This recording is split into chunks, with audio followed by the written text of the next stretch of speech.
నమస్తే, welcome to VPR economics. మనం వ్యవసాయ రంగం గురించి ఈ వీడియోలో డిస్కస్ చేయడం అనేది జరుగుతుంది. అంటే మనకి అగ్రికల్చరల్ సెక్టార్లో మినిమం సపోర్టింగ్ ప్రైస్ అనేది ఒక సబ్ టాపిక్.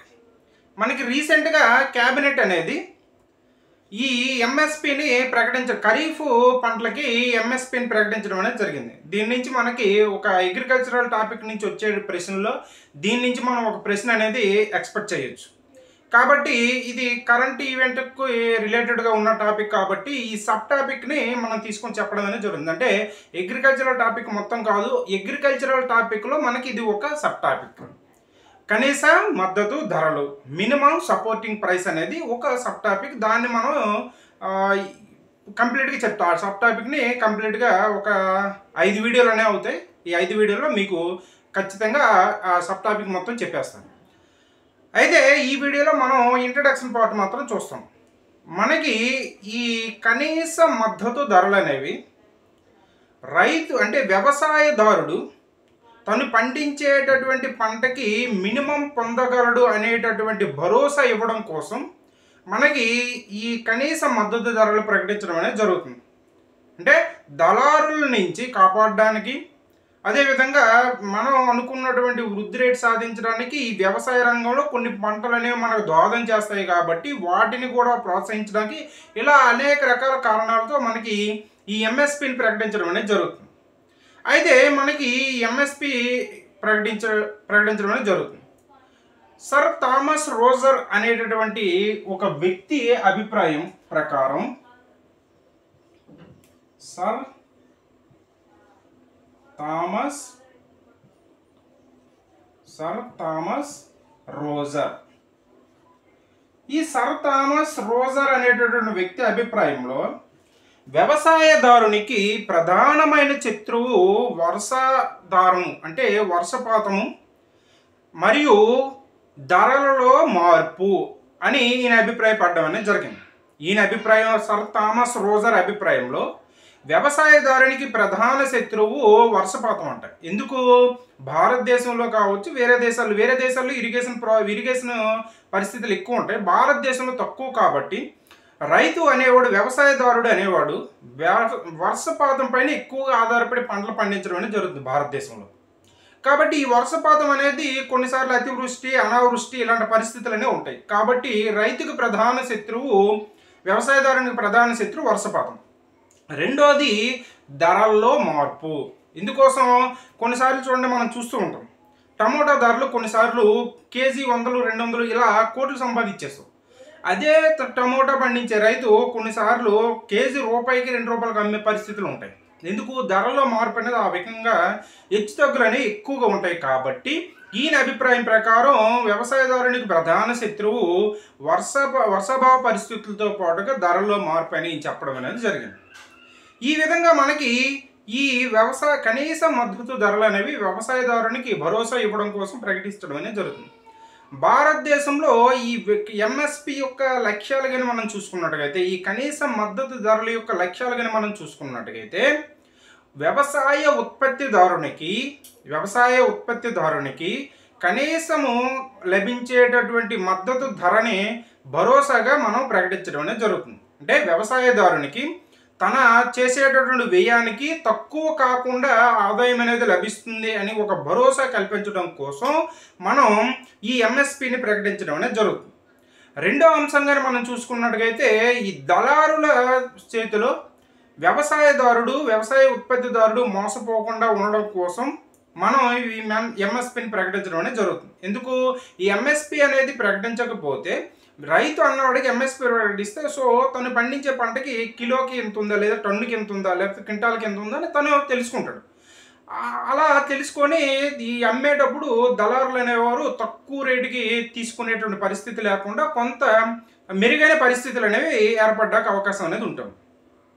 నెక్స్ట్ అంశంగా మనం చూసుకున్నట్టుగైతే, ఆర్థిక అభివృద్ధికి వృద్ధి రేటుకి అవసరమైనటువంటి సపోర్ట్ అనేది మనకి వ్యవసాయ రంగం నుంచి కొన్ని పంటలు అనేవి అందిస్తాయి. కాబట్టి వాటిని ప్రోత్సహించడం కోసం మనం ఈ ఎంఎస్పి అనేది కూడా మనకి ఉపయోగపడడం అనేది జరుగుతుంది. అదేవిధంగా రైతు అన్నవాడు తను పండించేటటువంటి పంటలో ఎక్కువ శాతం తన సొంత అవసరాలకి వినియోగించుకోవడం అనేది జరుగుతుంది. మార్కెట్కి వచ్చేది తక్కువ, తన సొంత అవసరాలకు వినియోగించేది ఎక్కువ ఉంటుంది. అలాంటిది మనం ఏం చేసాం, ఈ ఎంఎస్పి ప్రకటించడం వలన మార్కెట్కి తీసుకొచ్చేది కూడా పెరుగుతుంది. తన అవసరాలు తీరిపోగా మిగిలిన దాన్ని మార్కెట్కి తెచ్చేటటువంటి క్వాంటిటీ పరిమాణం కూడా పెరగడానికి మనకి కనీస మద్దతు ధరల విధానం అనేది ఉపయోగపడడం అనేది జరుగుతుంది. ఈ విధంగా భారతదేశంలో మనం ఈ కనీస మద్దతు ధరల ప్రకటన అనేది ఈ లక్ష్యాలకి అనుగుణంగా మనం చేసుకోవడం అనేది జరుగుతుంది.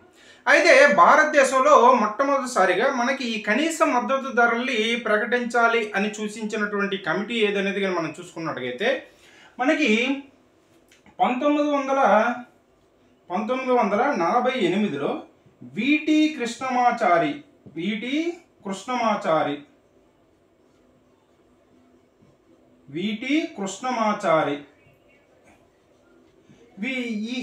ఈయన ఆధ్వర్యంలో మనకి వ్యవసాయ ధరల విధానంపై ఒక కమిటీ నియమించడం అనేది జరిగింది.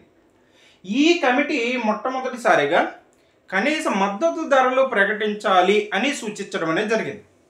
విటి కృష్ణమాచారి ఆధ్వర్యంలో ఏర్పాటు చేసినటువంటి వ్యవసాయ ధరల విధాన కమిటీ అనేది మొట్టమొదటిసారిగా భారతదేశంలో మద్దతు ధరలని ప్రకటించాలి అని సూచించడం అనేది జరిగింది.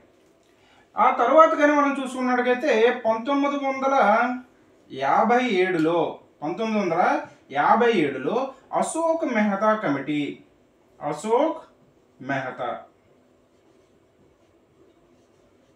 ఈ అశోక్ మెహతా కమిటీ అనేది ఏం సూచించిందంటే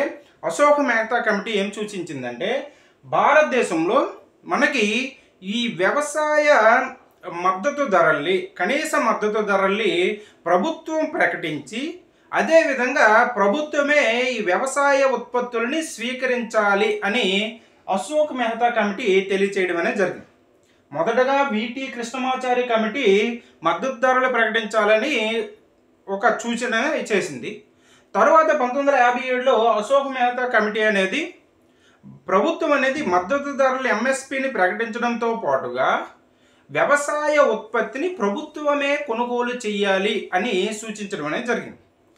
తరువాత మనకి 1959లో ఫోర్డ్ ఫౌండేషన్, అమెరికాకు చెందినటువంటి ఈ ఫోర్డ్ ఫౌండేషన్ అనేది మనకి ఇండియాని సందర్శించడం అనేది జరిగింది.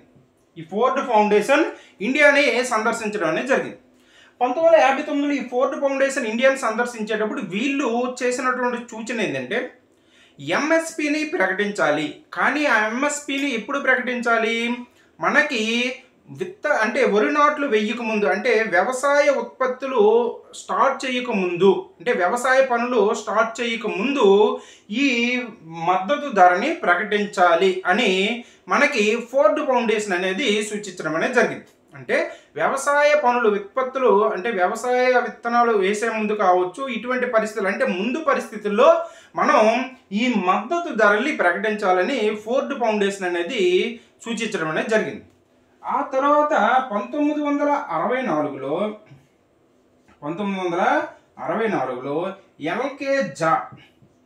ఎల్కే జా కమిటీ అనేది ఒక సూచన అనేది చేసింది. ఏం చేసిందంటే ఈ సూచన వ్యవసాయ మద్దతు ధరలు ప్రకటించడానికి ఒక శాశ్వత కమిషన్ అనేది ఏర్పాటు చేయాలి అని ఎల్కే జా కమిటీ నివేదించడం అనేది జరిగింది. 1964లో ఎల్కే జా అధ్యక్షతను ఏర్పాటు చేసినటువంటి ఈ కమిటీ ఒక సూచన చేసింది. ఏమిటి ఆ సూచన అంటే వ్యవసాయానికి కనీస మద్దతు ధరలు ప్రకటించడానికి ఒక శాశ్వత ప్రాతిపదికన ఒక కమిషన్ అనేది ఏర్పాటు చేయాలని సూచించడం అనేది జరిగింది. ఈ కమిటీ, ఈ ఎల్కే జా కమిటీ సూచనల మేరకు మనకి 1965లో మనకి ఏపీసీ అనేది ఏర్పాటయింది. ఏపీసీ అంటే అగ్రికల్చరల్ ప్రైస్ కమిషన్. అగ్రికల్చర్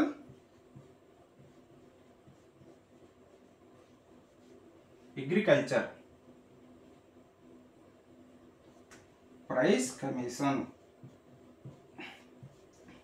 ఈ అగ్రికల్చరల్ ప్రైస్ కమిషన్ అనేది వ్యవసాయ ధరల కమిషన్ అనేది వ్యవసాయ ధరల కమిషన్ అనేది 1965లో ఏర్పాటు చేయడం అనేది జరిగింది. ఆ తర్వాత మనకి 1965లో ఏర్పాటు చేసినటువంటి ఈ ఏపీసీ అనేది మనకి 1985లో ఇది న్యూఢిల్లీ కేంద్రంగా ఏర్పాటైంది. న్యూఢిల్లీ కేంద్రంగా ఏపీసీ అనేది ఏర్పాటైంది. ఈ ఏపీసీ అనేది తర్వాత కాలంలో 1985లో మనకి సిఏపిఎస్గా కమిషన్ ఆన్ అగ్రికల్చరల్ ప్రైస్ సిఏసిపిగా ఏర్పాటైంది. సిఏసిపి ఈ ఏపీసీ అనేది 1965లో ఏర్పాటు చేసినటువంటి ఈ ఏపీసీ అనేది తర్వాత కాలంలో 1985లో సిఏసిపిగా మార్పు చేయడం అనేది జరిగింది. సిఏసిపి అంటే commission for agricultural costs and prices. Commission for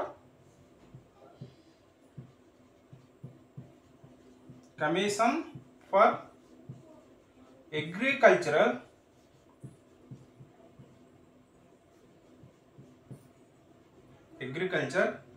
cost and prices. వ్యవసాయ వ్యయ ధరల కమిషన్గా ఈ ఏపీసీని 1985లో మార్పు చేయడం అనేది జరిగింది. అయితే ప్రస్తుతం ఈ ఏపీసీ ఈ సిఏసిపి యొక్క చైర్మన్ ఎవరంటే మనకి విజయ్ పాల్ శర్మ. చైర్మన్ ఎవరంటే ప్రస్తుతం విజయ్ పాల్ శర్మ.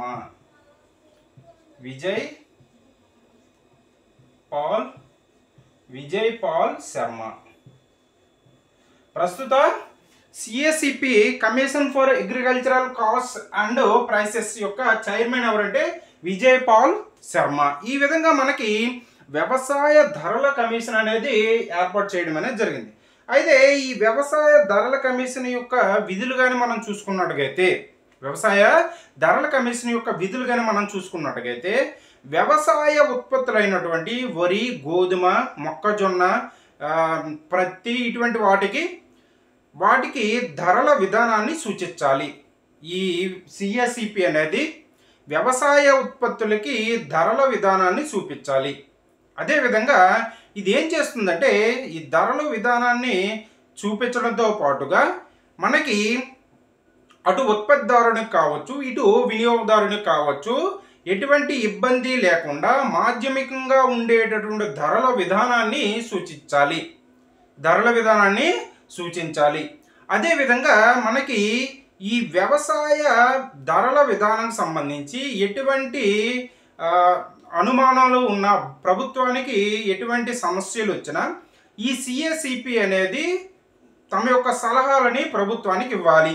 ఈ వ్యవసాయ ధరల విధానంలో ప్రభుత్వం అనేది కోరేటటువంటి సలహాలకి ఈ సిఏసిపి అనేది సూచనలు అనేది ఇవ్వాలి.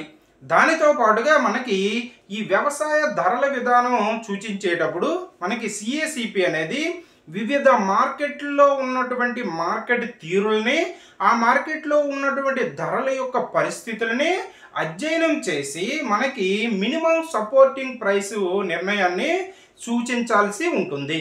వివిధ మార్కెట్లను అధ్యయనం చేసి ఆ మార్కెట్లో ఉన్నటువంటి ధరల యొక్క విధానాన్ని అధ్యయనం చేసి ఈ మినిమం సపోర్టింగ్ ప్రైస్ నిర్ణయానికి సంబంధించిన సూచనలు అనేది ప్రభుత్వానికి చేయాలి.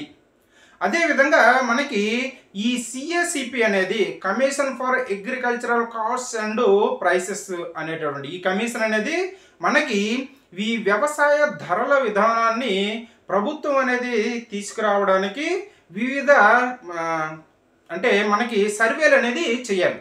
అంటే వివిధ డేటాలు కలెక్ట్ చేయాలి, సర్వేలు చేయాలి, ప్రభుత్వానికి సూచనలు అనేది ఇవ్వాలి. ఈ విధంగా మనకి ఇటువంటి మనం మినిమం సపోర్టింగ్ ప్రైసెస్ని ప్రకటించడానికి ఈ సిఏసిపి అనేది ప్రభుత్వానికి సూచనలు, సలహాలు అనేది ఇవ్వాలి. అదేవిధంగా ఆల్ ఇండియా సగటు అనేది తీసుకొని, అంటే దేశంలో ఉన్నటువంటి అన్ని మార్కెట్లని, వ్యవసాయదారుల్ని, కొనుగోలుదారులు అందరినీ అబ్జర్వ్ చేస్తూ ఆల్ ఇండియా సగటు తీసుకొని మనకి దానికి అనుగుణంగా ఈ మినిమం సపోర్టింగ్ ప్రైస్ని ప్రకటించాలని ప్రభుత్వానికి ఈ సిఏసిపి అనేది మనకి సలహాలు, సూచనలు ఇవ్వడం అనేది జరుగుతుంది. అయితే మనకి ఫుడ్ జోన్స్ ఆహార జోన్స్ అనేవి ఏర్పాటు చేయడం అనేది జరిగింది. ఆహార జోన్స్. ఆహార జోన్స్. మొదటగా ఈ ఆహార జోన్స్ని ఎలా ఏర్పాటు చేశారంటే, నార్త్ ఇండియాలో మనకి గోధుమలకు సంబంధించి 8 జోన్స్ అనేది ఏర్పాటు చేశారు. అదేవిధంగా సౌత్ ఇండియాలో వరికి సంబంధించి జోన్స్ అనేవి ఏర్పాటు చేశారు. అది ఫెయిల్ అయింది. ఫెయిల్ అయిన తర్వాత ఏం చేశారంటే, ప్రతి రాష్ట్రాన్ని ఒక జోన్గా ఏర్పాటు చేశారు. ఆ విత్ ఇన్ జోన్లో ఈ ఆహార ఉత్పత్తులు అనేవి ఫ్రీగా మొబిలైజేషన్ అనేది అవ్వచ్చు. ఒక ప్రాంతం నుంచి ఒక ప్రాంతానికి తరలిపోవచ్చు. కానీ ఒక జోన్ నుంచి ఇంకో జోన్కి మాత్రం ఫ్రీ తరలిపోవడానికి వీలు లేదు. ఎందుకోసం అంటే ప్రభుత్వం అనేది మిగులు ఉత్పత్తులు ఉన్న రాష్ట్రాల నుంచి తక్కువ ఉత్పత్తులు ఉన్నటువంటి రాష్ట్రాలకి వీటిని మొబిలైజ్ చేయడం అనేది జరుగుతుంది. ఈ విధంగా మనకి 1964లోనే ఈ ఫుడ్ జోన్స్ అనేది ఏర్పాటు చేయడం అనేది జరిగింది. 1964లోనే ఆహార జోన్లు అనేది ఏర్పాటు చేయడం అనేది జరిగింది. అయితే మనకి ఈ మినిమం సపోర్టింగ్ ప్రైస్ అనేది చట్టబద్ధమైనది కాదు. అంటే దీన్ని ప్రభుత్వం అమలు చేయకపోయినా మనం ఎటువంటి చట్టబద్ధమైన చర్యల్ని తీసుకోమని అడగలేం. అదేవిధంగా కొనుగోలుదారులకు ఈ ధరకు కొనకపోయినా మనం చట్టబద్ధంగా ఎటువంటి చర్యలు తీసుకోలేం. ప్రభుత్వం అనేది తన పాలసీలో భాగంగా, తన విధానంలో భాగంగా మనకి ఈ మినిమం సపోర్టింగ్ ప్రైస్ అనేది ప్రకటించడం అనేది జరుగుతుంది. అయితే ఈ మినిమం సపోర్టింగ్ ప్రైస్ అంటే ఏంటంటే, వ్యవసాయ ఉత్పత్తిదారునికి తను ఎంత ఉత్పత్తి చేసినా ప్రభుత్వం అనేది ఒక ధరకి ఖచ్చితంగా కొనుగోలు చేస్తుంది అని భరోసా ఇవ్వడం కోసం ప్రకటించే ధరనే మనం మినిమం సపోర్టింగ్ ప్రైస్గా చెప్తాము. అంటే వ్యవసాయ ఉత్పత్తిదారునికి అంటే తను ఎంత ఉత్పత్తి చేసినా ప్రభుత్వం అనేది ఈ ధరకి, ప్రభుత్వానికి నువ్వు అమ్మదలుచుకుంటే ప్రభుత్వం అనేది ఈ ధరకి ఖచ్చితంగా కొనుగోలు చేస్తుంది అని భరోసానిస్తూ ప్రభుత్వం ప్రకటించే ధరనే మనం మినిమం సపోర్టింగ్ ప్రైస్ అని అంటాము. ఇది మనకి మినిమం సపోర్టింగ్ ప్రైస్కి సంబంధించినటువంటి ఇంట్రొడక్షన్ పార్ట్. నెక్స్ట్ వీడియోలో ఈ మినిమం సపోర్టింగ్ ప్రైస్ అనేది భారతదేశంలో ఎన్ని పంటలకు ప్రకటిస్తారు, ఏ విధంగా వీటిని లెక్కించడం అనేది జరుగుతుంది, అంటే మినిమం సపోర్టింగ్ ప్రైస్ ప్రకటించడానికి దేన్ని ప్రాతిపదికగా తీసుకొని ప్రకటిస్తారు అనేటువంటి అంశాలని మనం నెక్స్ట్ వీడియోలో డిస్కస్ చేయడం అనేది జరుగుతుంది. ఇది మనం ఈ వీడియోలో చెప్పుకున్నటువంటి అంశం. ఈ వీడియో కానీ మీకు నచ్చినట్టయితే లైక్ చేయండి, షేర్ చేయండి, సబ్స్క్రైబ్ చేయండి. Thank you.